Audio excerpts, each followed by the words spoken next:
HiSec Buyback offers 90% JITA anywhere in HiSec. Simply go to hisec.evebuyback.com, appraise your items, create a contract, and get paid quickly. Welcome back to Talking in Stations. I'm your host, Rahne, and I'm joined by Artemis as we're going to go through this week's news.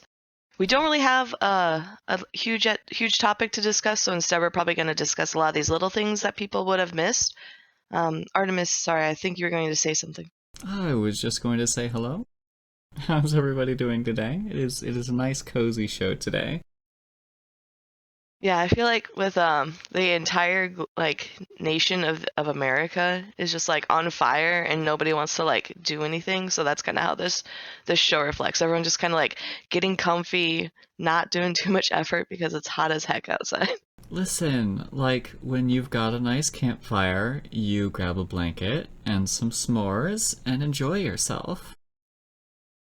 Definitely not happening where I'm at. It's 100 degrees when it's night out. But yeah, that's the goal. I want the vibe to be the campfire s'mores blanket vibe. This is true. Dumpster fires do work best in the winter. That is so accurate. All right, so we can go on the first news. I know we discussed this before. So dock workers disbanding. So yeah, you can see, I think we first covered it when it was just announced, but you can see actually where all the groups are leaving and going to. Alexander obviously had to step away. Real life always calls. And hi Fuston. Today's show is about a little bit of everything. So no real big topics. Right now we're talking about dock workers disbanding, because I know we announced it, I think, right when it happened. So now we can kind of see where those corps and those organizations kind of move to. You'll notice they obviously don't have, so they're a low set group, so they obviously don't have SOB or anything along those lines. I think the interesting part is a lot of them are moving to nullsec groups. It's we've got Sanctuaries of Shadows, they just joined Brave. Have some of them joining We Form Blob. Of course, some did go to Shadow Cartel, that as well. One went to Fraternity. So they are spreading their way around, some of them just leaving lowsec and going to nullsec, presumably. Yeah, I also think it's interesting because some joining Brave and some joining Fraternity is opposite sides of the war that's happening in the north. So I wonder if they just found the alliance that works best for them, or if maybe there's some secret beef and they're oh, I hate those guys, let's go fight them. Well, to be fair, I went a little too far down on the list there. The ones who joined Fraternity actually left back in 2021.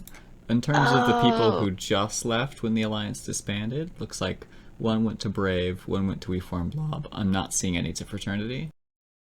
Okay, I gotcha. I am curious what the Boys is. If this is a new low-sec group? It seems to have formed just recently out of ex-dock workers corporations. Let me see what's going on with their Zika. Yeah, that's interesting. It does sound very, if I was to guess, it would sound very low-sec-y. Of a small group of friends just kind of hanging out.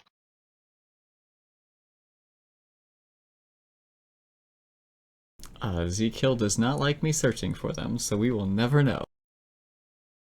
Oh dear, okay. That's the classic Zkill. Yeah. Oh wow, it's showing nothing. Okay, so it'll be maybe they just formed 3 days ago, so maybe they haven't done anything yet. They're trying to get all moved or something along those lines.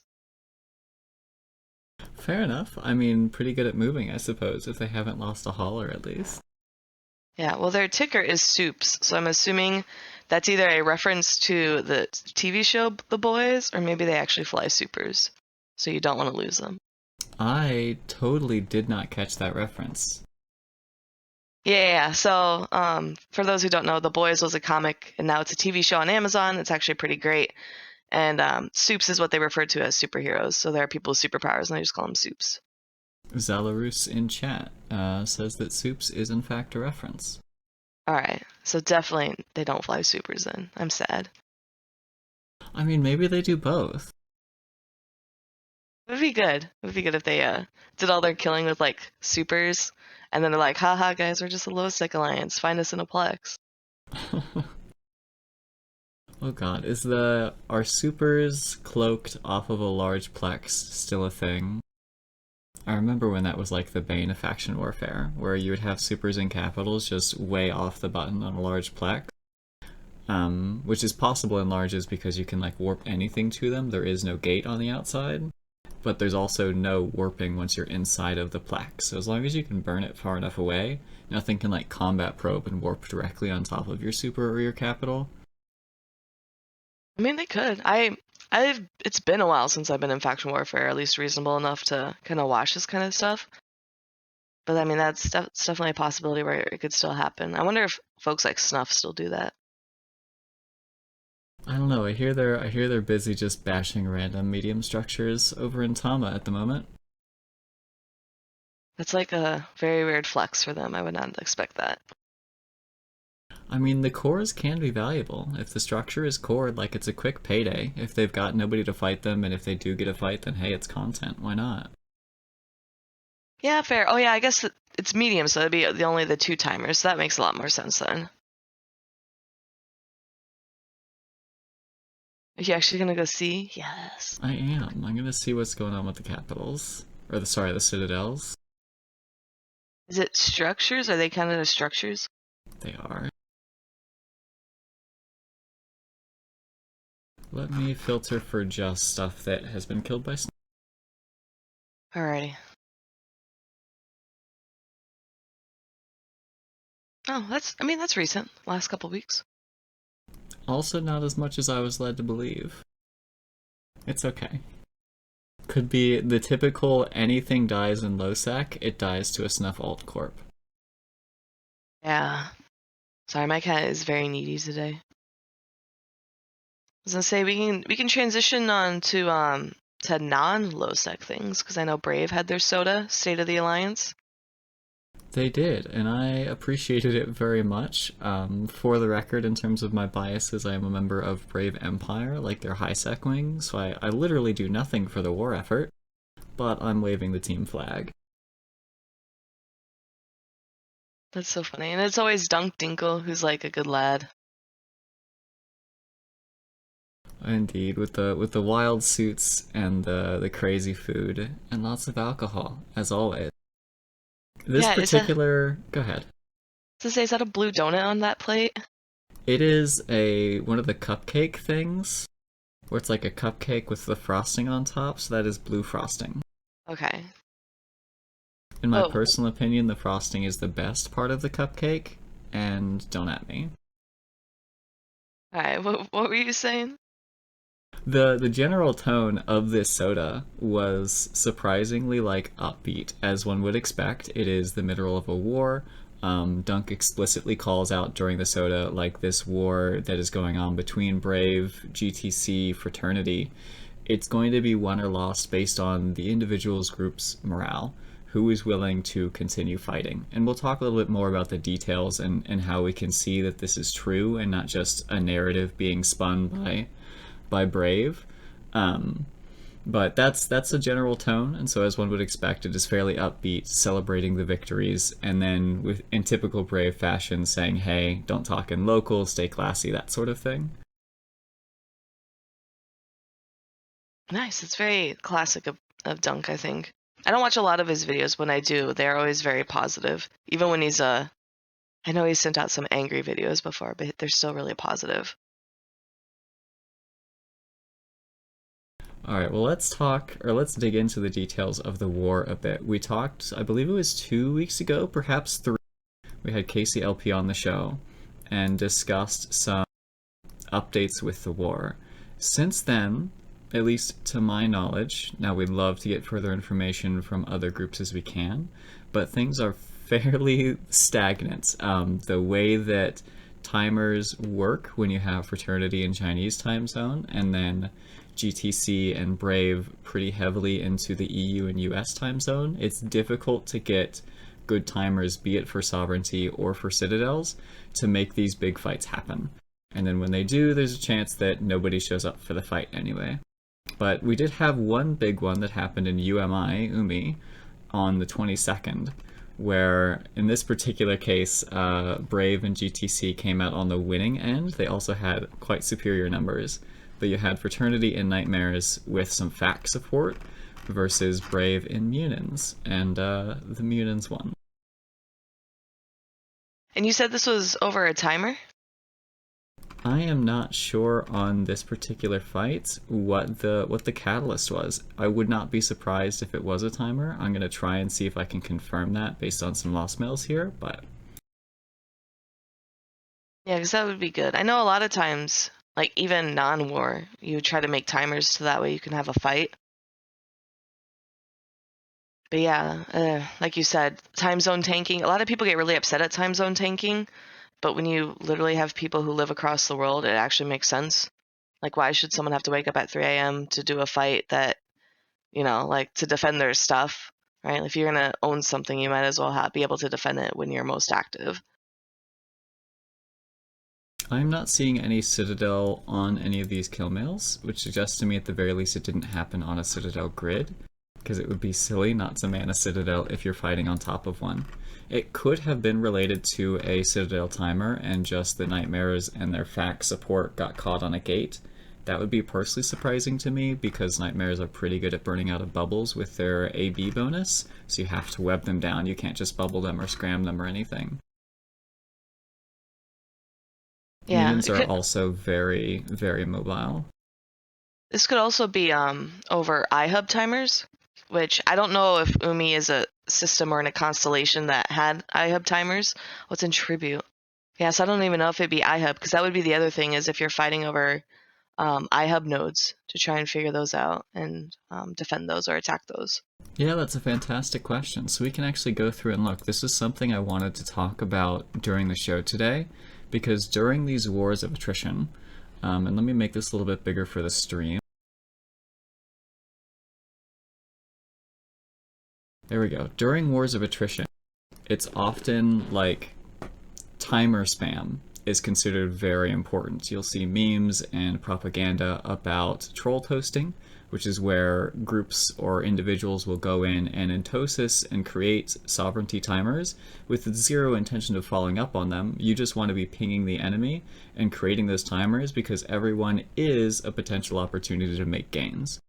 And so I wanted to see like how frequent are timers being generated. That's also why ADMs are a huge deal. In this particular case, the fight in Yumi happened on the 22nd, and I'm trying to see if there was anything in UMI on the 22nd, and I'm not seeing anything. Alrighty. The only other thought would be as if it's in another constellation that UMI is in. Yeah, that is entirely possible as well. Let me look up the Yumi constellation and search that. Alrighty. But yeah, a lot of this stuff, like it's easier to capture it when it happens live, but trying to find it going backwards is super difficult. But a lot of these tools that players have done, so for example, Dotlan, and I think you were on Timer Board, those are both done by players. So like they're tools, third-party tools done by players, which allows folks like us to go back and kind of see the historical perspective. Yeah, this website in particular isn't Timer Board, it's fleetcom.space. I think most people use this for its intel, which is like a D-scan tool, but it also has a fantastic BR tool, and in this case, it is the only tool I found with a really great history of sovereignty timers. Lots of places like Timer Board will show you active, but not what does the history look like. And yeah, again, there hasn't been a single reinforced structure in the constellation with UMI. That's so weird then. Why would they randomly fight there? That's interesting. It is on the border between Tribute and Pureblind. So if, oh, you know what it could have been? A jump bridge. That's a good call, because fighting over jump bridges in Sov warfare is really important to either aid or hinder your enemy, or yourself or your enemy. Indeed, and if memory serves, I know Fraternity has a jump bridge here in D7T. I think this is where big structures were dropped earlier in the year, and so people saw like the writing of the wall of an invasion of tribute Pureblind by Fraternity, they saw it coming. They were preparing for it. And so if they were trying to disable that jump bridge to give Fraternity quick passage over to Pureblind, that would be important. So that's actually something, there was a recent interview on Pando's FC chat with Pando, and you had Noros from Fraternity, as well as Dunk Dinkle from Brave, and they were talking about the war. And one of the things Noros pointed out is Fraternity is just literally staging from their home systems. They don't need to move to a forward offensive staging system in order to attack these regions, because they live next door and can just go very, very quickly through the jump bridge network. Yeah, jump bridges allow space to become much smaller. Sometimes it can be really good, obviously, if you want to help your friends or help your own space. But here it's shown how oppressive it can be, too, where, you know, you have all these regions and people at war, but they are so easily able to move back and forth between different fronts. And curiously enough, the only jump bridges that seem to be dying are ones out in test space, in Outer Passage. They've also recently lost a constellation of sovereignty as well, if we want to talk about that once we're done with Brave. Yeah, we can do that. There's a quick question in the chat. What is the range on a jump bridge? I think it's 5 light years, is it not? I have no idea, but that would make sense to me. Does it say? We might have to open it in game. I can go do that. Awesome. Yeah, you go ahead and do that. I will mention a little bit of the history of jump bridges. It was super contentious when they first came out as flex structures, so sort of coming into the ecosystem of upwell structures, because they're allowed to jump capitals. Not supers, but capitals are allowed to jump through them. And everybody was going crazy, like, that's going to be insane, it's going to allow way too much movement of these ships, which were previously limited by jump fatigue. And CCP was like, hold on guys, don't worry, they're going to have a huge cost for liquid ozone, which is the fuel that these jump bridges, or jump gates, use every time a ship goes through them. And so, as it turns out, they were right. Pretty much nobody goes through jump gates with capitals, to my knowledge, and there's lots of whinging in various Slack and Discord channels whenever somebody jumps a ratting carrier through a jump gate. I always think it's funny because I know my alliance, we don't have a lot of folks, so when we need to take them for whatever reason, we always do it at the discretion of the FC, and he's like, don't worry, I'll handle all the Diplo incidents, because sure enough, there's always like a logistics guy who sees our entire group taking the jump gates in these massive ships, and then they get super mad because when they're not fueled, if they don't have ozone, you can't use them, and that's super critical because not everyone can give it ozone. So it becomes like this logistic nightmare when they're used so much, and it can be used to your benefit or to your detriment for a lot of things. Yeah, the one quality of life with the jump gates is that you can set up a tax on them. So depending on the mass of the ship jumping through, you can set a certain cost.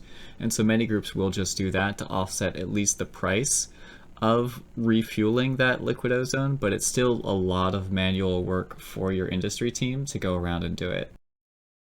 There is a great point from Skyhawk in chat, which is that they recently changed it so that anyone can cargo drop liquid ozone. So you don't need permissions anymore. Oh, that's good then. Also, it is 5 light years. Awesome. That is still the same as Titan Bridge range as well, right? Oh, I have no idea. You're asking me all the super hard questions. You're a super elite nullsec PvPer, aren't you, Rain? I do Logi, like the healer Logi. That's it. Everything else, I don't randomly fly my caps around. I just rely on the smart people with their Titans to tell me what to do. I mean, listen, the healer Logi are the ones who allow the people with their Titans to play the game. So you are more than welcome in any fleet, and we appreciate your skills. Thank you. I say this as another healer Logi, so I am equal parts patting myself on the back here. Thank you. Thank you. Yeah, they make the world go round. If only they could get on kill mails, CCP, please. Don't get us down that train of things that were promised at FanFest. I know. Alright, let's talk quickly about Test, I think. I guess to wrap up the situation up north, It is a battle of attrition. There's lots of talk about troll toasting, about maintaining ADM. Of course, there are going to be cloaky campers over there.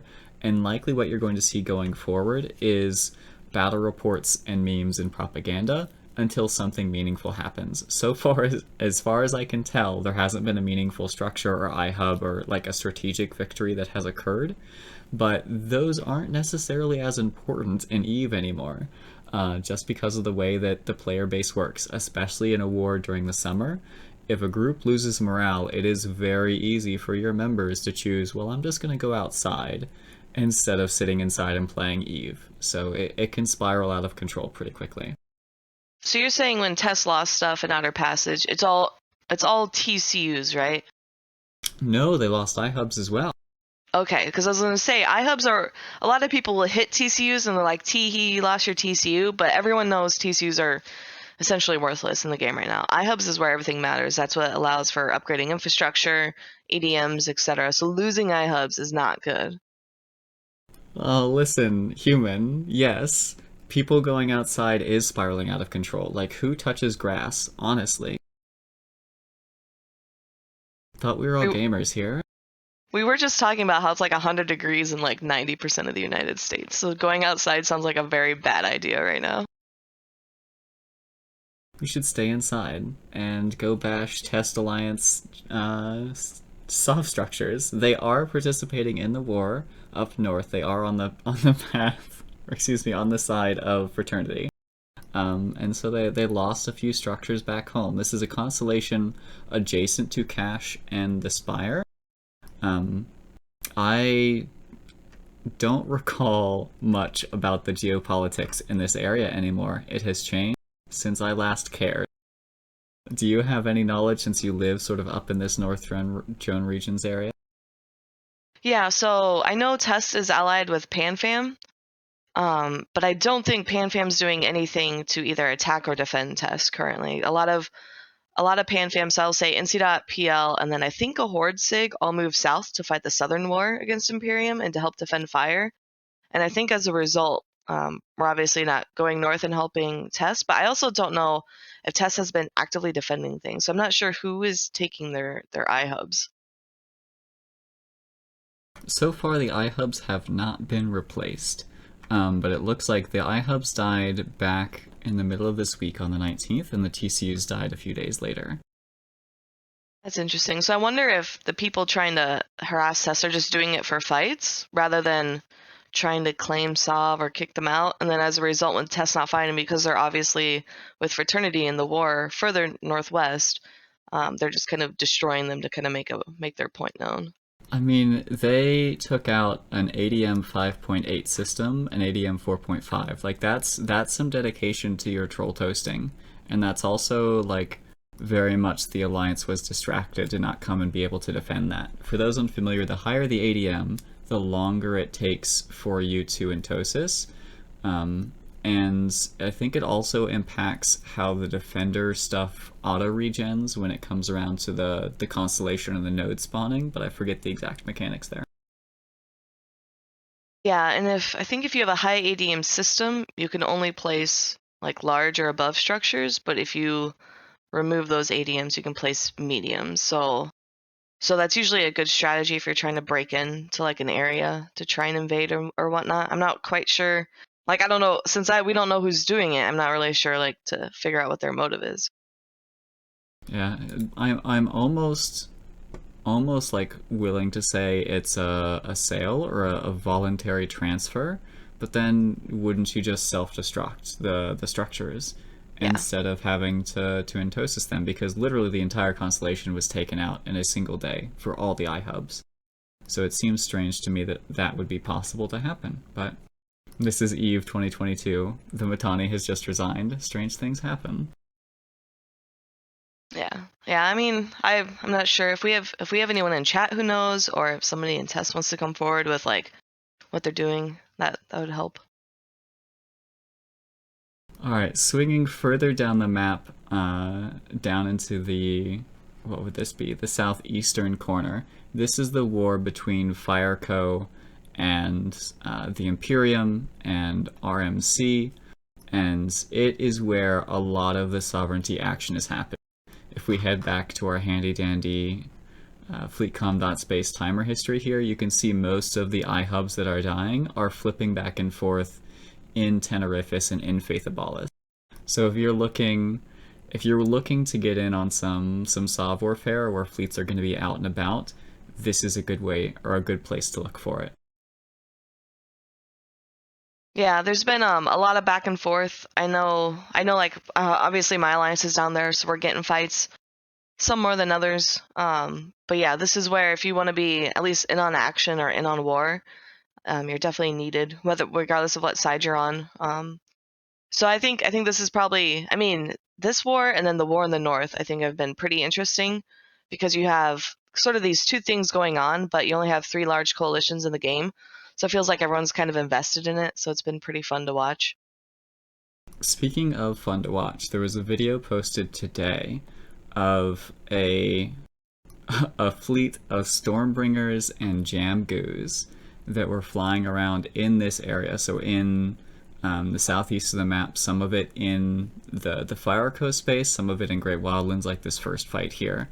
And it is phenomenal to watch. It's just real time, including comms from the FC, and you hear how they're working on calling all of their support ships. There are times when they're coordinating with Void Bombers to turn off the hardeners and the prop mods on enemy ships, and they just do amazingly well. So if you're into fleet fights at all, I typically don't enjoy watching fleet fights anymore. This one was a joy to watch. Yes, Enigmatabox, it is Stormbringers, and what's special about them is they use the weapon system. They're an Edencom ship, and the way that it works is it's a hybrid of a turret and a missile, so it really gets screwed on its application, but when you hit something, your damage then bounces to other ships. You can see it right here on stream, all those little black sort of bouncing off. It's because they're shooting somebody in the center of the ball with the Stormbringers, then it's bouncing out. That can be dangerous if you're anchored too close to friendlies, and so you can shoot your own team, sort of like with smart bombs, but it can be incredibly effective at just doing lots of damage across an entire fleet and whittling them down. Yeah, it's also really good to help clear drones. Which group was this fleet in? Do you know? You know what? I did not even look that up. I was too impressed watching them fly. Yeah, that's impressive though. I will try and Google some names a little bit later so I can credit them appropriately in the show notes. But you've got their YouTube channel down here, Amelia Dusk Space, and we'll post the link to the video as well. Yeah, Amelia is part of the group that does a lot of small gang stuff, so. I did hear Bjorn B doing some FCing as a backup FC in one of the fights as well, so that was pretty cool. Yeah, Bjorn's a good lad. He also, I mean, he runs his own fleet, so I wonder if, I don't think that would be part of this. No, certainly not. The level of coordination that's required to make this type of thing work, and if you listen to the comms, which we're not going to be doing right now, it is very, very well coordinated. Yeah, because you mentioned Void Bombers, and I know, who was it? The Skill U guys, so Capcoon friends, are pretty good at bombing. They have Lucia now too. She was one of my favorite bombing FCs. Oh, speaking of bombing, I don't know if this conversation is just going to be a dead end, but what happened to Bombers Bar? Are they still active? Yes, as far as I'm aware, they're still active. I think they did. Oh, was it in this last 2 months? They did like a 24-hour fleet of Bombers Bar because of like celebrating their, what was it, like 10 years or something crazy like that. So as far as I know, they're definitely still active in game, still running fleets, still being super coordinated. Yeah, so there's their Discord. Yeah, if you like the bombing stuff, definitely check them out. They're pretty good. They do like hunting, hot drops, bombing, any sort of thing like that. I forgot they even do a bomber care where they'll SRP your bomber. So it's like super good to get into. Even if you're a new player and you struggle to replace your ships in PvP, you can still do it with this, which is awesome. Yeah, it's worth throwing out there that bombers are really easy for new players to get into because it's just one frigate 5 and then like, gosh, I forget the skill, like cloaking 5 or something. Not cloaking 5, like the bomber skill at 5. And so it's actually super easy to get into bombers. I know that was like one of the first ships I could fly as a brand new character. Was I had like maybe some cruiser skills, but then I got into a bomber, and it was so much fun flying around with friends, dropping on people. Absolutely. During my time in Noir, that would be the things that we tell players to skill first: an interceptor and a stealth bomber, because they are useful for hunting, they are useful for bombing runs, they are useful for scouting, they are useful for tackling. It is just, there are so many varied uses, and then they're also incredibly cheap, so a newer player can more than likely replace them. Yeah, highly recommend for anyone looking to get into things, especially if you don't have an alliance that does bomber stuff, or maybe you do, but you want to try something different and new. Bombers Bar is definitely worth it. They even have training videos. This is awesome. Yeah. Alright, I apologize for the tangent, but I think it was worthwhile for the audience. Let's move from nullsec into wormhole space, do you think? Yeah, let's do that. You want to introduce this one? Yeah, so there was a wormhole eviction attempt. So I feel like this is like our 20th week talking about wormhole evictions. So a wormhole group consisting of Seriously Suspicious and friends were attacked by Parabellum, who were going for an eviction attempt, with Seriously Suspicious calling for some backup from some friends in the wormhole community, and the attackers following them by calling in more support. What occurred over the weekend? So let me look at so you have Parabellum on the left, so they would be the defenders. No, they were attacked by Parabellum. So Parabellum are the attackers on the left. And then you have folks on the right who are defending. So you have Seriously Suspicious, it was their wormhole, and then they obviously called in a bunch of friends. And then the guys the attackers on the left called in a bunch of friends. So you have 200 versus 200 or something crazy? Yeah, 400. It ended up being, yeah. So apparently the story goes, when it came time for the final timer, the wormhole had a nullsec static, and it was very near or literally inside of goon staging. So they just pinged goons, and they brought over a Kiki fleet. So that's why there's goon swarm here. It was just luck of the draw with the static, and the defenders happened to get whole control at the time. I think it's more impressive that the fact that you could have 600 people in a wormhole and not have it crash the system. I think I'm more impressed by that, because wormholes aren't really known for having massive fights. So when you get tons of folks in there, or even just a couple hundred folks all pressing their buttons, all multi-boxing, you can create tie-dye and things slowing down and whatnot. The first eviction of Brave's wormhole group, Spoopy Newbies, I think it was. Or maybe it was the precursor to Spoopy Newbies. There was some new bro wormhole group that had an eviction attempt on them, and they just opened up the hole. They said, we don't care who you are, if you're here to defend us or just get on the kill mills, everyone's welcome. And I went in there to try and defend, and it was a nightmare. I've been in plenty of tie-dye fest nullsec fights before, but in wormhole space, it was not prepared for that sort of combat. Yeah. That's insane. So in this situation with the eviction attempt, the defenders won, so obviously not evicted. As it's saying here, so we obviously have the goon swarm fleet, but also Bombers Bar apparently showed up, as we were just talking about. And then yeah, so there's also a Reddit link. I'll actually link the Reddit because I think this is an AAR. It is. And a very well written one with lots of links to video, which are really cool to watch, as well as to individual battle reports for the different fights. So this one that we are looking at now on stream is for overall the whole campaign. So it's through different days, and that one was, and it's all combined, but there were multiple fights that happened over the course of these days. So overall, 200 bill lost, over 800 pilots involved. But individual fights took place that were also just really cool.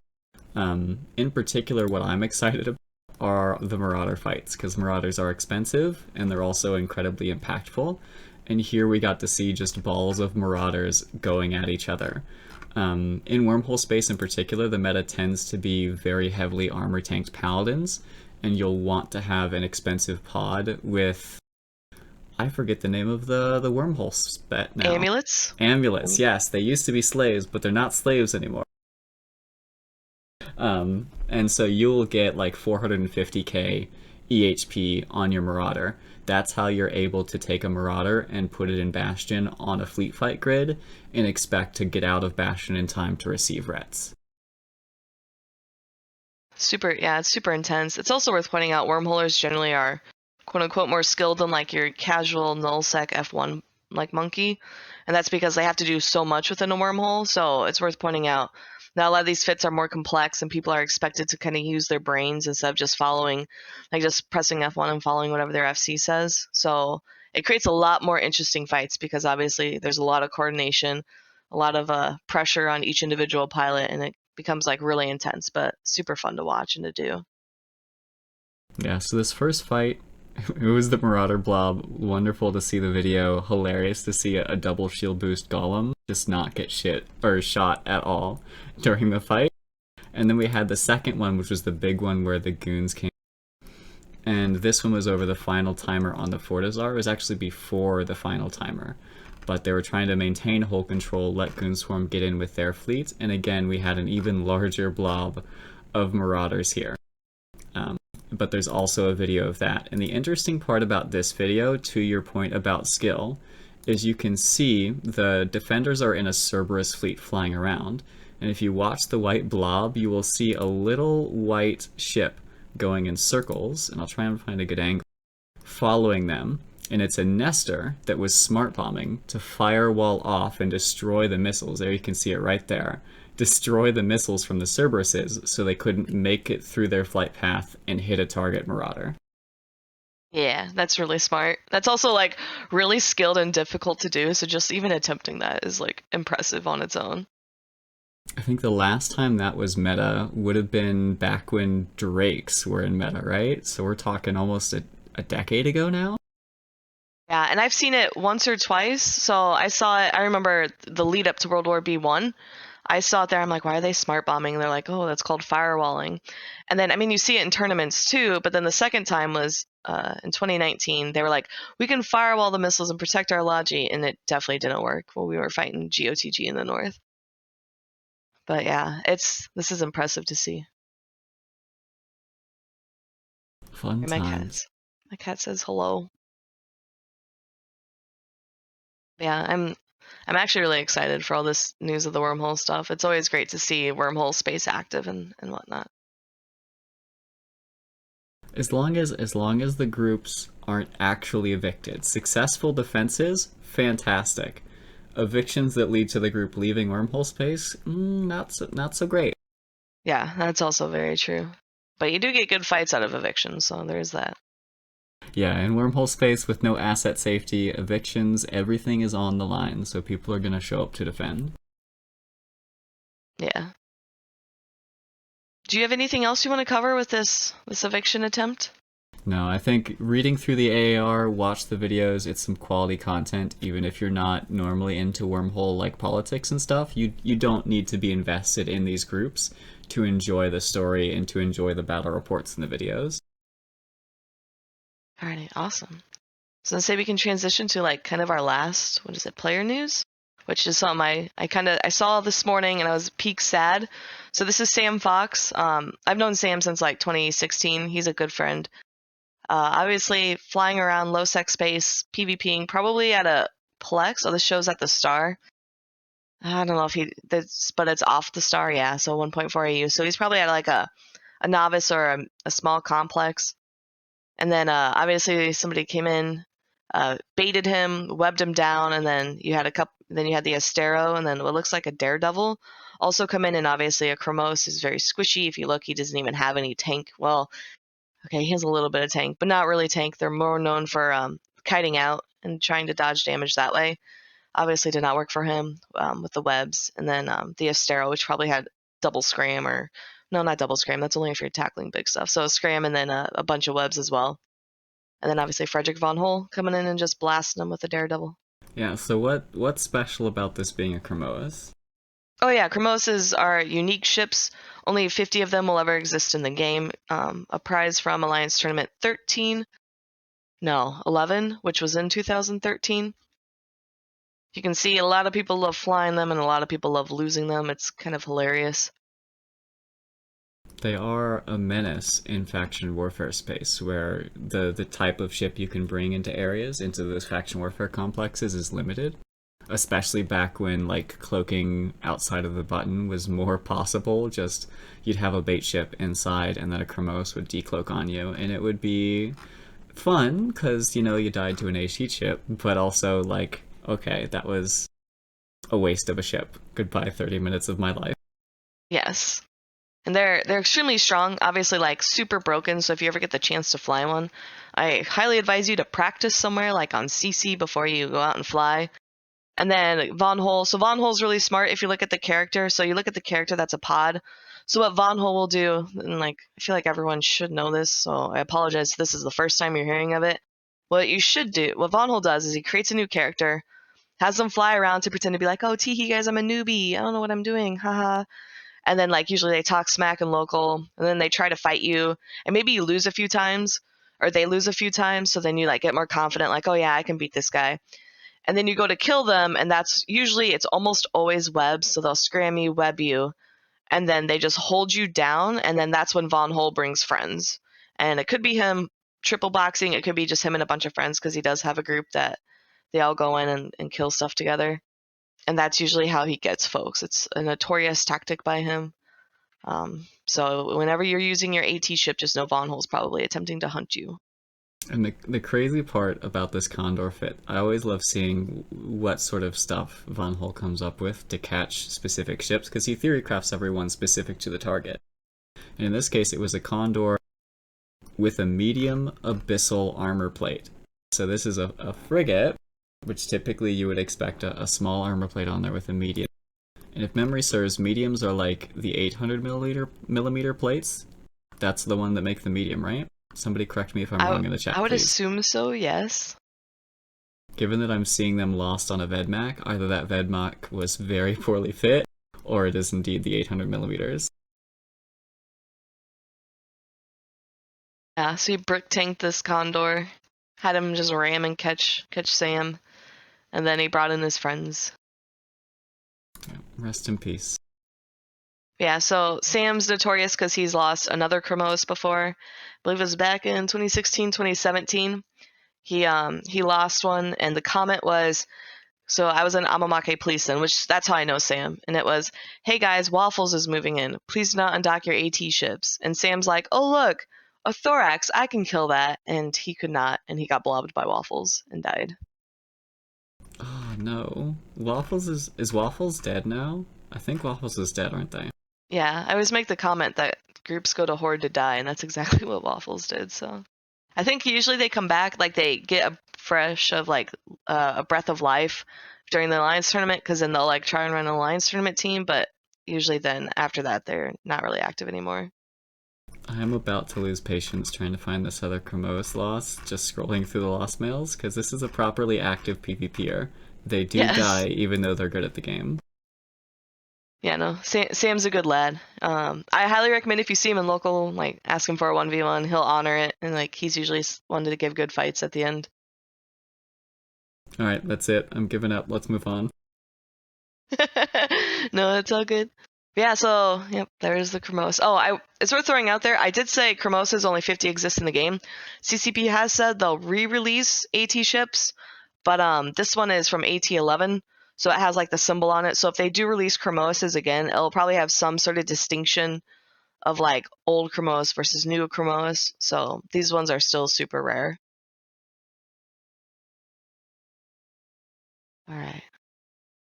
So that was it for like player news. We can go into gaming news. So this is stuff CCP has been doing that folks may not have heard about. Yeah, The latest. Go ahead. Yeah. Oh, yeah. You are on it already. Okay. I was gonna say the latest one is the asteroid belts. So for those who don't know, if you're one of those folks in nullsec, I've never done this where they're like, "Oh man, all these gate rats, I hate them." Blah blah blah. We're like, there's 15 of them on a gate and they just murder you and insta lock you. CCP finally has a solution. They're creating desolate asteroid belts. So asteroid belts that have no minerals, but the rats should generally go there and just kind of hang out. So if you're one of those folks who likes to, like hunting or no, farming officer mods, so you need officer rats, which only spawn in asteroid belts, then you should be able to hopefully find some here. And hopefully this helps clear out gates so players can do gate camps or not die instantly if they're not insta warping. Just a cool quality of life change. It could get farmed and abused. It could just have its intended effects and be generally a good thing, but it's definitely CCP listening to feedback of the players about this particular pain point. Yeah, and I believe it's actually, okay, it is on CC, so go out to CC, try it out, like, I don't know, go fly around nullsec and pretend like you get mad at things or something, and then, yeah, definitely give feedback to CCP, obviously that's CCP Kestrel or Sutonia as we used to know him. Artemis is showing the thread, so you can actually go out and like comment on the thread too if you have feedback instead of messaging him.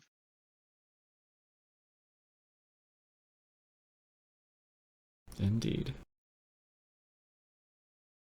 Yeah, I feel like that's a super good like change. Everyone's gonna be so ecstatic for that. Community beat is what you're doing next. Yeah, we're gonna go to the community beat. I feel like that was on like the 15th. All right, we had Liberation Day, but I believe Liberation Day is done. So that was the Mimitar event. But there are others Who that are won? coming. Wait a minute. Did we have a winner for Liberation Day? Wasn't it a competition? I have no idea. Oh wait, the System of Paytor? No. I did not say actually who won. Surely we have a Mimitar role player in the chat who can tell us who won Liberation Day this year. If it was indeed a competition. I just know I was logging in and there's always that sidebar where it's like, hey, choose your side. Tib says it was Thucker this year.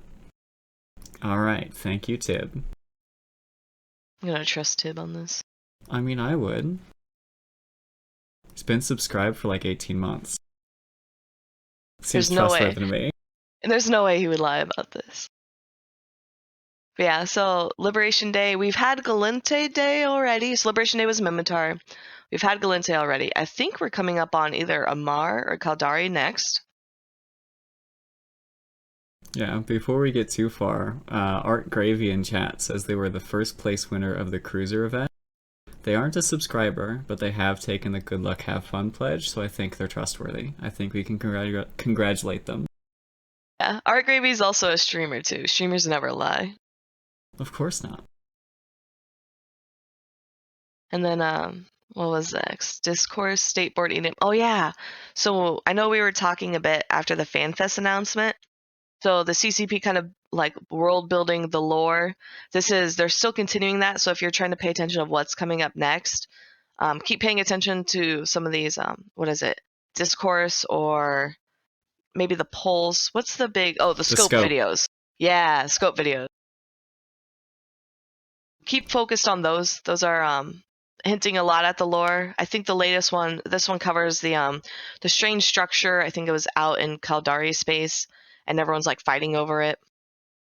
We had who did we have on to talk about that? We had someone on to talk about that previously, and they shared a lot of information around like why it's important and how it's going to hint at things.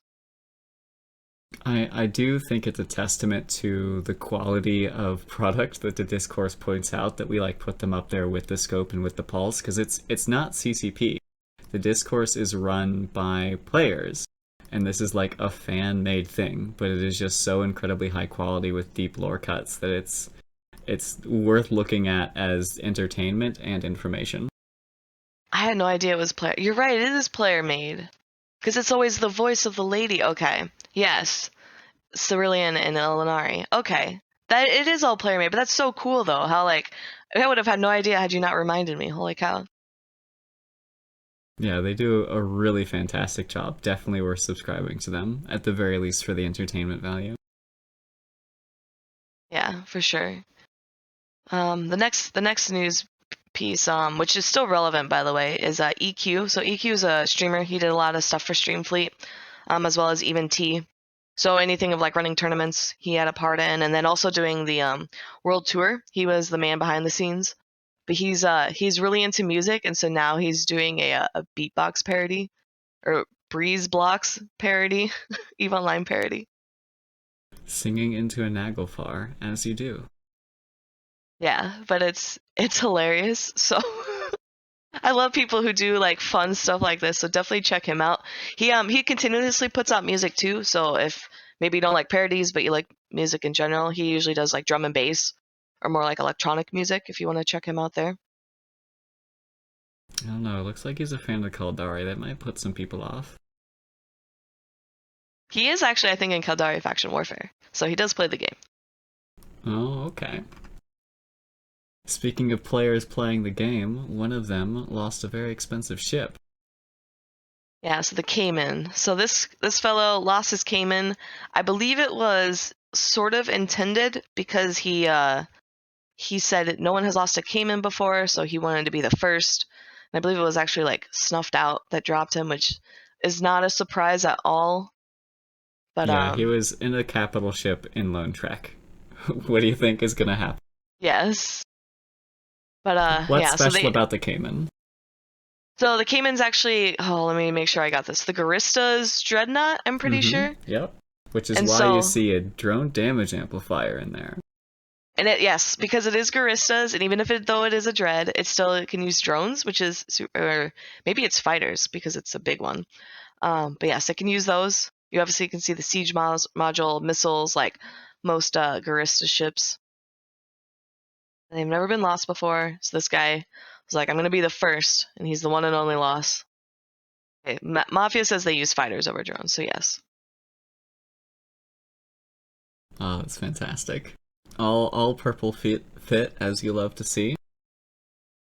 Yeah, as you should with your pirate faction dreadnought.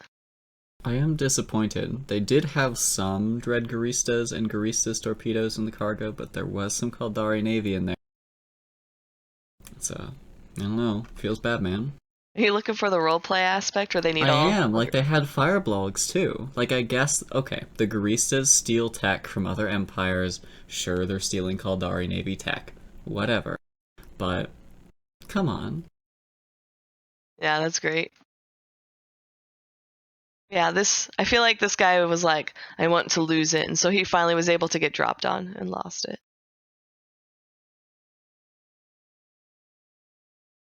All right. Oh, and then the team security Q&A as well. This is something that you focused on or you wanted to specifically talk about, I think. Yeah, so team security. So this was more around botting and RMT. So they hosted a live Q&A. I believe it was on their Discord, but I want to say it was also streamed earlier this week. It was obviously during a time when I'm not around because I have a day job. Excuse me. Whew. Yeah, they talked a lot about botting attempts, how to catch them, and stuff like that. Like how many people, they're banning or accounts they're banning. A lot of what they talk about too. Oh yeah, you're showing. Yeah, so this was the After Effects dev blog. But a lot of what they talk about is how they're able to detect. Like one of the big things they talk about is when you automatically create accounts, right? So if you're going to be a multi-boxer or you're doing skill point farming, obviously you have to create a lot of accounts. It becomes tedious. Well, when you have malicious actors who want to bot an RMT, they use tools to be able to automatically generate those accounts to kind of avoid that tediousness. And they can actually detect that and ban them right away. So a lot of times folks are banned before they even get into the game. So when they talk about, I think the number was like 70,000, it was like an outrageously high number of like banning. That was like well before like people even made it into the game. But then they focus on things like RMTing, botting within the game. So I know a lot of folks are like, oh my gosh, they press the button on the drones and then they warp off instantly. How would we ever know? Blah blah blah. And stuff like that. And so like obviously people make bot reports, and this is kind of how they catch them. They obviously don't share all their secrets because otherwise that just helps bot creators or bot users kind of learn and get around it. But yeah, and then I feel like there's always a lot of accusations of RMT. So they had kind of talked about like RMT. Oh yeah, and here they're talking about hacking. Yeah, hacking and RMT. So those feed into each other. So if you play the game, don't RMT. RMTing just hurts innocent players. And then whoever you are, whatever account you have, make sure you have two-factor authentication on your EVE Online account and two-factor authentication on the email you use. Because what happens, without a doubt, is you always have these people who are like, oh, I'm going to click on the stupid-ass phishing attempt on Discord because I'm an idiot. And then they do that. And then someone gets access to your accounts, and then they're able to trace that. And eventually you're going to lose access to your email if you're the idiot who's just clicking on buttons or downloading things or whatever. And when you lose access to your email, the hackers go through and see everything you subscribe to, and then they can sell it. So they'll say, hey, this guy had an EVE Online account. Here are all of his EVE Online accounts. I'm going to sell this to someone. That person buys it. They get into your EVE Online account because they know how EVE works. They strip everything of it and sell it all. And then it's impossible to get back. So what ends up happening is when you say, hey, CCP, I was hacked, they lock your account and then they do a backtrace of everything that you have done, right? So you say, hey, I last logged in Monday. It's now Wednesday. Somebody hacked my account. I have nothing. They ban your account on Wednesday, and then they have to do 48 hours, 72 hours worth of investigating of what was stripped, what was taken away, where did it go? Because if it all went to one person, they're able to say, okay, this one person, either it was a legitimate sale and they didn't realize, or you have to go all the way back through and figure out, okay, how do we get this person their ISK back, their skill points back, etc. Two-step of secure account lock you out of everything in your life. That's why you have those hard codes if you ever lose them. But yeah, you should definitely use two-factor authentication. That's why you always have it on your phone, have a backup on your phone, make sure that backup's secure. Do what I do. All my passwords are saved on my computer, cannot be accessed online. You have to have a password to get into my passwords. I don't know all my passwords. So it's crazy. So that's what a lot of CCP pushes for, is protect your stuff. Don't participate in RMT, because when you participate in RMT, it encourages people to hack accounts and strip them of everything to try and sell to you as a player. It also encourages people to bot. So don't participate, don't do it. And then if you know of it or you suspect, you can make a report. CCP investigates all the reports. They don't make any judgments on a report alone. So even if you're hey, this guy told me to RMT to him, blah, blah, blah. It's you can't, they just don't go off of that. They have to validate it through the in-game stuff and all this and that. So you'll be fine even if your report's wrong. Yeah, I think they mentioned something about how that reporting system worked here, but I can't find it anymore. The active player count of TIS. We don't have any active players, Alien. What are you talking about? Yeah, I don't know. I find that stuff super interesting because I just like learning about it. Indeed. Plus, it's always something where a lot of players are angry about it. The accusations get thrown out whenever there's a war. We saw them, of course, when this recent war broke out between Fraternity and the other groups up in the north. So it's lovely to see a report on what's actually being done there, because it's super disheartening if you're flying around trying to hunt people and they're all flying away and you're like, oh, it's just bots, dead game. So it's nice to see that is not true to a certain extent. Yeah, for sure. All right, and that is the end of the most recent community spotlight. Do we have any information about the solo Titan kill? Assuming this is the one about the shadows. Mm-hmm. I don't remember the story, but let me pull up the kill mail. All right, I think I remember hearing about this. So it was a super flying around, and he has shadows. So for those who don't know, shadows are a type of fighter which are literally never used because 1, they're difficult to get. 2, they're also really kind of buggy, and 3, when you use them, they die. So shadows are call them a suicide bomber, a kamikaze, whatever you want to call them. When you go and use them, they just explode. And I feel like I'm going to say this wrong, but I think a flight of shadows is the same as a Titan's Doomsday. I want to say that, but I feel like that's extremely wrong. So maybe I won't say that. There's a Reddit post. I don't read Reddit. But yeah, so what you have here is a hyper reg. So hyper meaning as the hyperspatials that can move fast, etc. Nyx got baiting lost shadows and soloed a hyper reg. Yeah. So when he got caught, so this Titan thinks, oh, I'm just going to DD this Nyx and then fly off super easy, right? XD, no. The Nyx got him, launched shadows, self-destructed on the reg, and of course the reg has 0 tank. So even though it has just natural EHP, did not last. And the Nyx managed to solo him, which is extremely just impressive on its own. 1 shadow is a Titan Doomsday. All right, sweet. So I wasn't too crazy thinking about that. So the Nyx did die. The poor soul did die, but he did not die on his own. He took down a Ragnarok with them, which is super impressive in my opinion. Literally came out ISK positive. Yeah.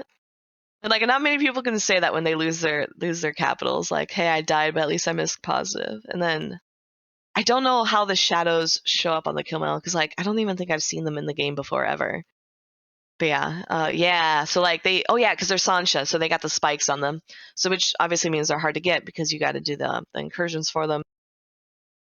But yeah, they're quite hilarious. I always troll my super cap FCs by saying I have shadows.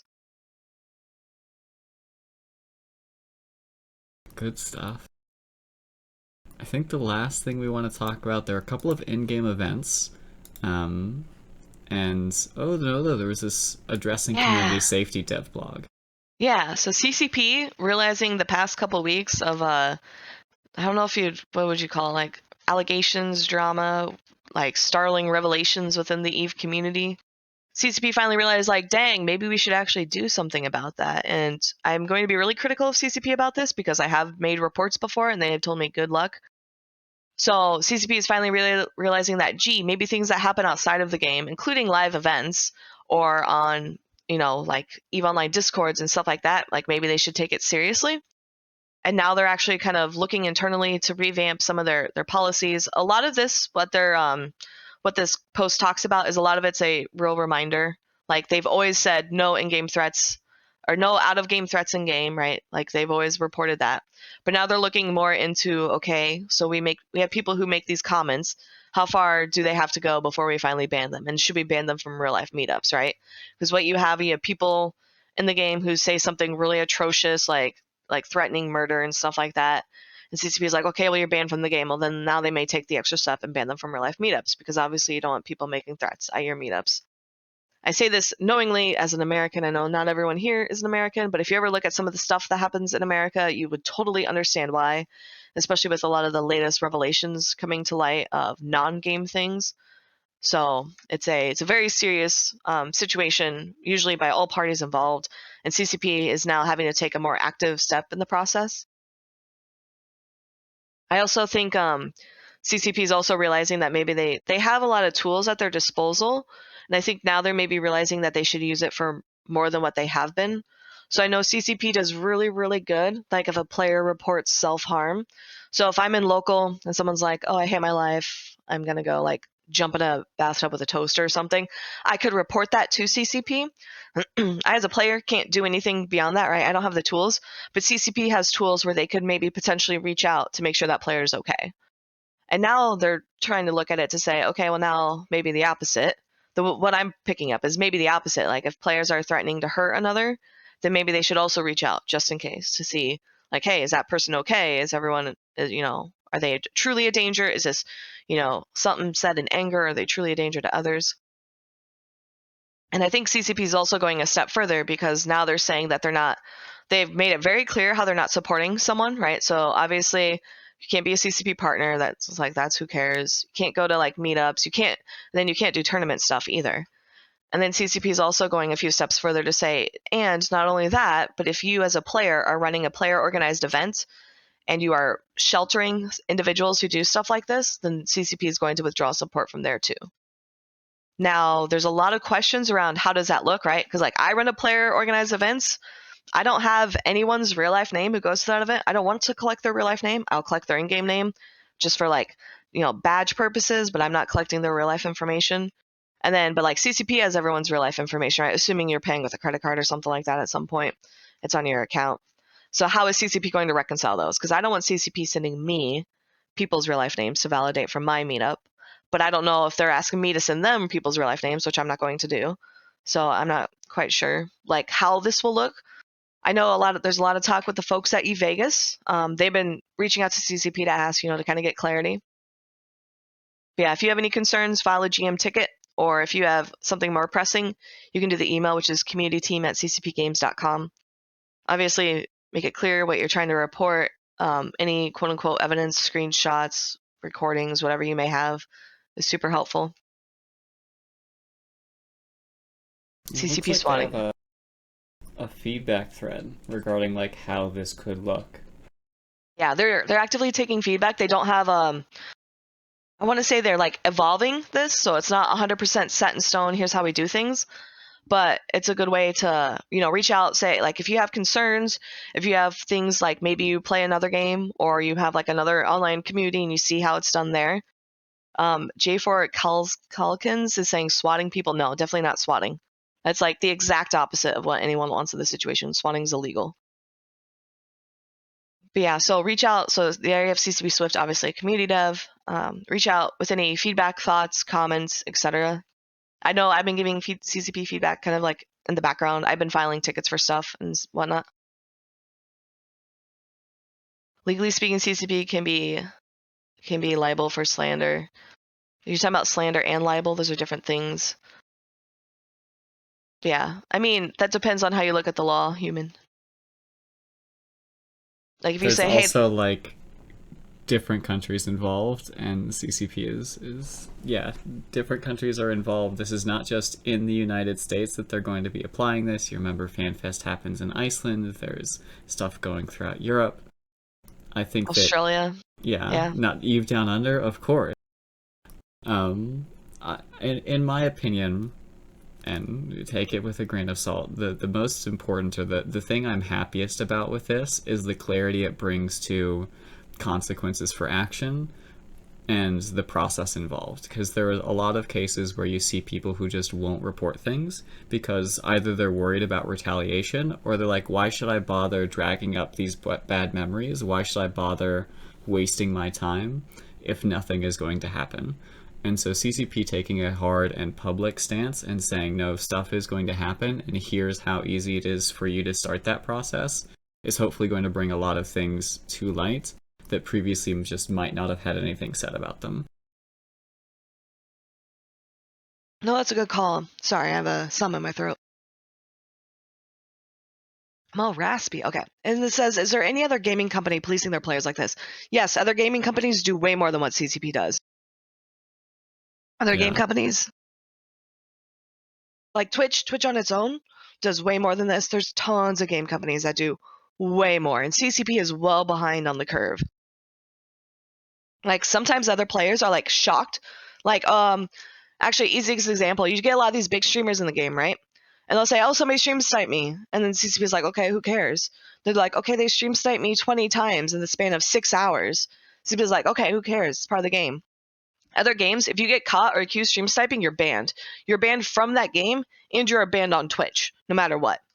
And so, like, CCP is very, very behind. And, like, now I'm a streamer. I'm not saying, oh, CCP should ban stream sniping, but there's very clearly a line, right, of, like, there's a difference between, oh, somebody's watching my stream for intel and, oh, somebody's using my stream as an avenue to harass me. And so, and, like, that's what CCP is trying to get on board on, of defining actual harassment versus, you know, player conflicts. Like, oh, somebody had a gate camp and they killed you. Oh, somebody ganked you. Like, that's not what CCP is going after. They're going after, like, real life threats, real life harassments, ban evasion, right? So if I block you in the game and you come at me, like, through a different character, very clearly in game, that should be bannable. But now if you come at me through Discord, through Twitter, through Twitch, through Instagram, through Facebook, it's like, at what point do I have to prove, like, hey, this is really fucking harassment? Like, can the developer who's like, this person's harassing me in their game, can you fucking do something? And that's what people are pissed about. Yeah, my cat says hello. So a lot of people, cat, yes, sorry, that was my cat. But a lot of people are like, oh, this is so new. Like, no, CCP is behind. They are very behind. Go watch any other game. Like, go watch some big streamers streaming a game, and, like, you will see how well other games do at, like, policing their players and, like, making sure shit behavior stays out of the game. Like, pro tip, the fact that you can write slurs in the game is just, like, mind-blowingly stupid. Like, why do we have a game that you can write slurs in the game, right? If you go to, like, other games and you do that, it's either censors it all out or it's just like, oh, you get an insta ban. Like Twitch for the longest time didn't have that, and now Twitch is finally figuring it out. And, like, I remember that because I had to go into my stream and ban the words themselves to make sure nobody could type them in my chat. So the fact that CCP is super behind on this, huge issue. Huge issue. And this isn't like, oh, Eve has to be a safe space. Everyone should just love each other. Like, no, this is very clearly, like, things that get you fired from your job, you probably shouldn't be able to do in a game. Like, real talk, that's how it is. Things that get the crap beat out of you if you scream it at a mall or in a movie theater probably should get you banned from the game. And it's not censorship. Censorship's from the government. It's not about being offended. It's about being a real person in a real world. Like, sorry, but you harassing someone and telling them to kill themselves 200 times isn't like, oh, they're so offended. No, that's you being a piece of shit human being. Like, just don't do bad behavior. Like, it's really easy. I really don't know why I'm like going on a tangent. Sorry, Artemis. Totally okay. I agree with every single word of it. Yeah, it's just like real talk to his chat. Like, if you have to be told some of this stuff, I am so sorry. You need to grow up. It's the year of our Lord 2022. Like, grow a spine and do better. It is so easy. You notice how I can make insults and I just say idiot? Like, it's just all you gotta do. You want to insult someone, say idiot. If you're really mad at someone, say you're an effing idiot, right? You don't gotta do anything mean. You don't gotta make threats. You don't gotta harass them. You don't gotta do any of that stuff. And oftentimes when you're insulting somebody, they've made a big enough fool of themselves already. Yeah, for sure. So is pappy an offensive word because you've seen it banned in multiple chats? All right, here's the thing. If you have a Twitch chat stream, right, so this is TIS's Twitch chat. If TIS bans words, regardless of how officially banned they are, right, so like let's say TIS banned pappy, and you continuously try to get around those blocks, that is you trying to avoid the rules that TIS Twitch chat has set in place. Therefore, if you're banned, who cares, right? Like, you deserve it. Right? Like I do that too. I ban a lot of offensive words and people try to get around them. So you know what I do? I say, damn dude, you're avoiding the chat block, so I'm gonna kick you. That's what you do, right? It's like going into a restaurant and the restaurant's like, you know what? We're gonna say no loud music. And you're like, it's my right. I'm playing loud music. And you just blast loud music and they're like, look, the sign said no loud music. We're kicking you out. And then you scream censorship about it. It's not censorship, no. Orwell was an optimist. Yeah, but this is a very simple thing, right? If you are going somewhere and somebody has their established rules in place, whether that's EVE Online, Twitch chat, or I don't know, the restaurant at whatever town you live in, follow those rules. It's very simple. I don't know if you have anything to add, Artemis. But yeah, that's what CCP's getting at. CCP's finally looking internally to say, hey, maybe instead of doing things just in this little narrow box in the game where we don't really police anything really, like maybe they should expand it further and maybe they should get terrible people out of their video game. Wormius, you're a troll, but I'm going to engage with you anyway, because this is an argument that I see quite often. When companies and organizations are considering what to ban, they're not looking at what is offensive, they're looking at what is harmful. You can certainly feel free to make the argument about offensive depends on your perspective. Harmful can be measured, and that's what they are going off of. So kindly shut the fuck up.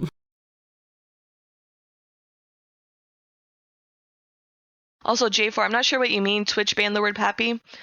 Twitch does, I think, have some words that are banned across all channels, but for the most part, a streamer can tailor their chat to what they do or don't want.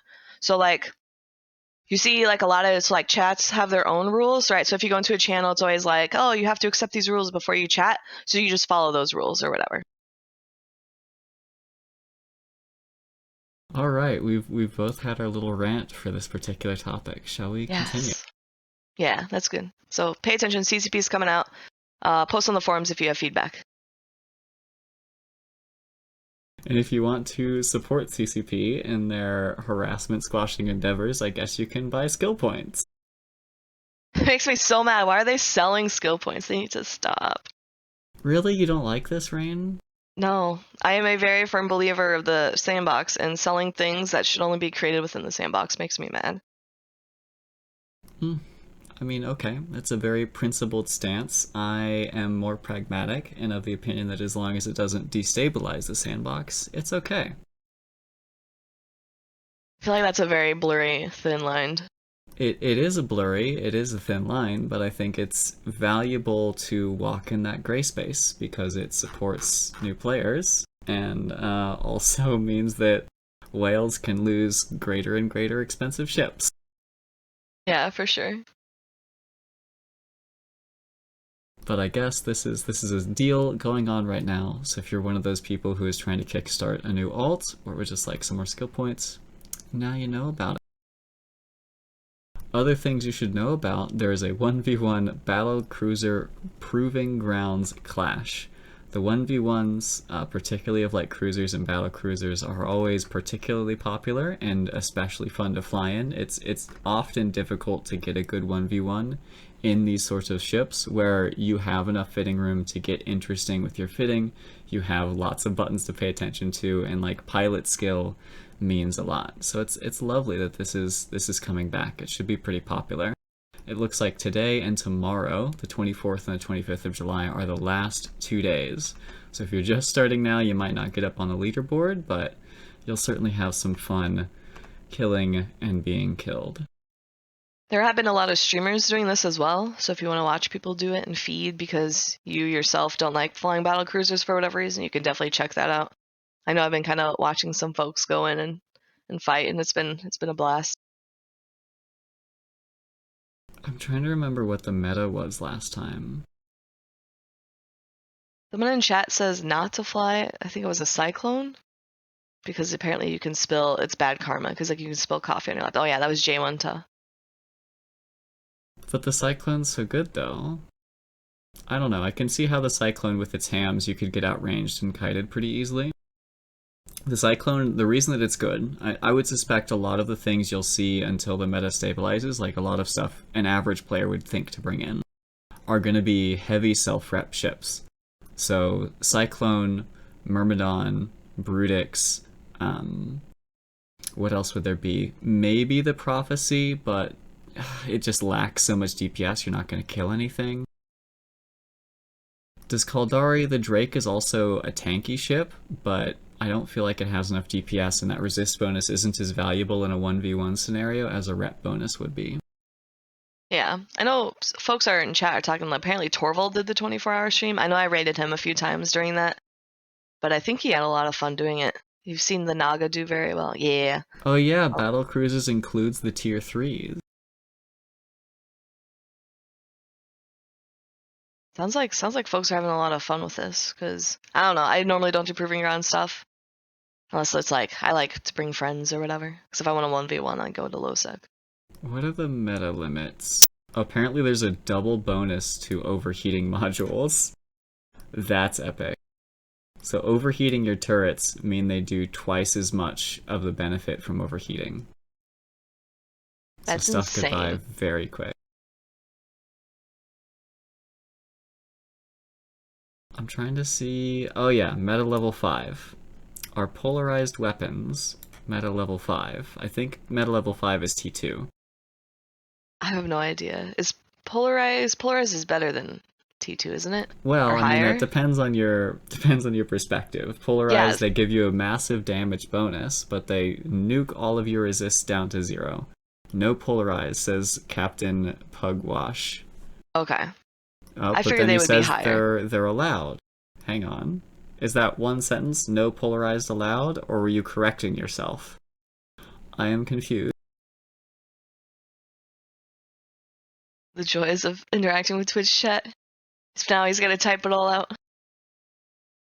Meta 5 is T2, polarized is not meta 5, it's meta 9.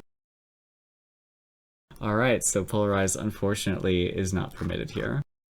If you want to fly a polarized fit, there are some cool YouTube videos of people taking like polarized thoraxes. It's actually something I've done. Take a polarized thorax out into an ESS and have some fun.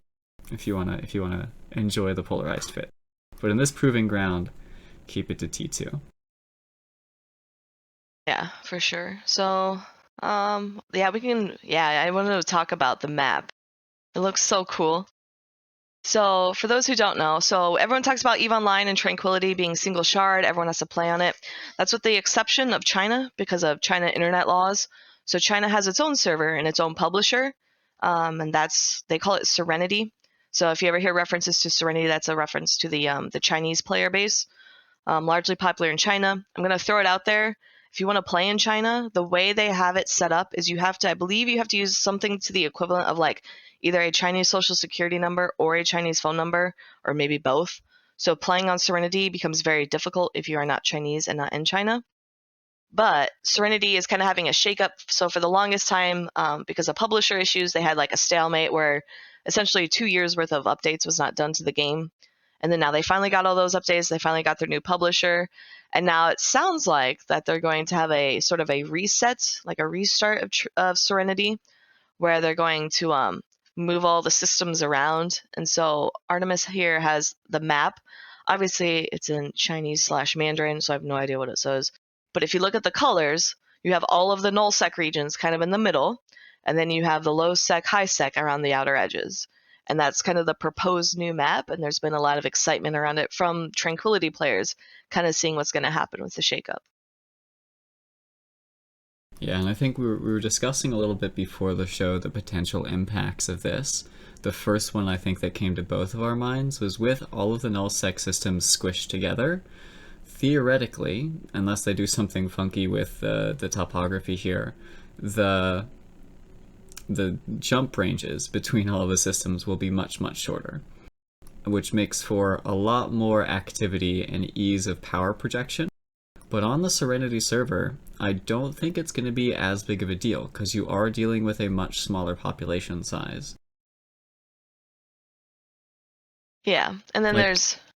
Oh, go on. Don't get me wrong, it's definitely going to be game-changing no matter what way you look at it, especially like if the jump ranges are adjusted. But in terms of a group trying to find a space where they're out of range of another group, because of the size of groups on Serenity, I doubt they'll be able to like power project across the entire map unless you have the one group ruling the entire map like they do now. Yeah, and then Araya brought up if they will change the existing server or if it's a new server. And like that, I don't know. I assumed it would be changing up the server, but the fact that it might be a new one would be super interesting, because then you could have people who want a new change to go over to the new one. But I'm not sure if splitting the player base is a good idea either. Viceroy brought up a similar thing that you brought up to at the start of the show about where is the central trade hub going to be? Yeah, that's gonna be rough for folks, because I mean everyone knows Jita. You have all those central stations, but now you won't have that because the middle's on lowsec. I mean, Jita itself, if we look at the map, isn't particularly centralized. I think Yulai was the one that was in the center, but it's become established because people invested in it, I suppose. Yeah, I wonder with changing up the map if they would try, because I mean you do have NPC nullsec, so I wonder if people could try for like an NPC nullsec space. That would be awesome. It reminds me of what Alec tried to do with the pirate trade hubs out in Great Wildlands and in Providence. He put a Fortizar in 9UI back when Proviblock owned Providence. just had a free port in the middle of hostile space. Yeah, that's risky. I feel like yeah, if you do that, I feel like people are gonna be real grumpy and they'll camp you or something. But I also know this was always interesting to me is Serenity, their perspective of PvP is always super different. So like a lot of people don't gate camp. They don't put points on their ships because if you're fighting, it's an honorable fight. They don't really just like gank each other, as far as I'm aware. That is very strange. Yeah, it's a different mentality, different thought process. Obviously, like not having what we had in Tranquility with like 20 years of evolution, obviously was different for the China player base. And then I'm not sure if that's affected by the fact that they truly have a blue donut over there, but that was always just something I had heard from folks who would like make accounts and VPN over to the server.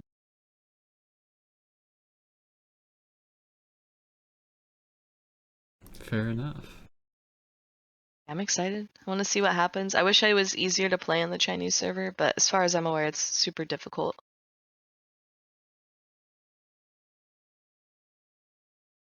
I believe this was the last thing that we had intended to talk about today. I do. Do you have anything else you want to touch on? I did mention the cool video that I watched, so that was the only other thing that I wanted to make sure that I brought in, but I managed to squeeze it in earlier in the show, so that's all I've got. All right, awesome. Well, I was gonna say if that's it for the week, we can close out. This was a super chill week. Only went on like what, one or two rants, but touched on a lot of things both from the players and then from CCP. Ideally, we're looking forward to doing a recap of the war in the north and then sort of an intro/history of the war in the south between Imperium and Fire and Friends. But other than that, I don't know if there's anything too big or pressing coming in these next few weeks that we need to be touching on. I mean, the player base should consider that a challenge. Give us something to talk about. Yeah, somebody go out and, I don't know, do like the grandest heist ever or something along those lines. It'd be interesting. But yeah, thank you everyone for hanging out. Thank you, chat, for being so active and collaborative, even if we all have disagreeing opinions and need clarity. I'll send you guys off to the credits, and then we're going to go into a raid, so stick around for the raid. But thank you all, and I hope you have a good Sunday.